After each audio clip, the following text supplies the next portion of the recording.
Hi, I'm Adam Pena from the Technical Product Marketing team here at Celigo.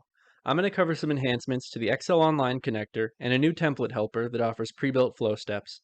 This integration contains two flows that transfer data between an Excel spreadsheet and Salesforce. Before reviewing the flows, we'll take a look at the spreadsheet used for this integration.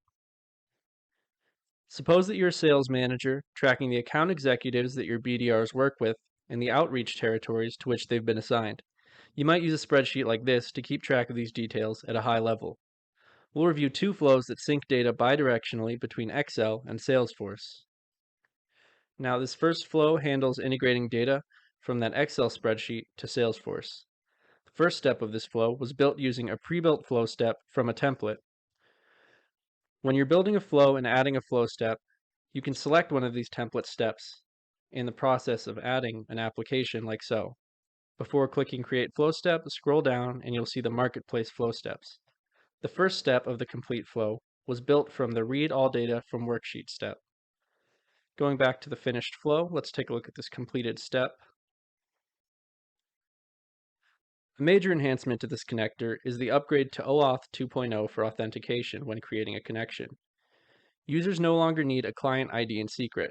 Just name your connection, configure your read/write scopes, log into your 365 account, click Save and Authorize, and your connection is online and ready to go. At the bottom of this template step, we have this Custom Settings tab. Here, you just need to specify where your Excel file is stored, OneDrive or SharePoint.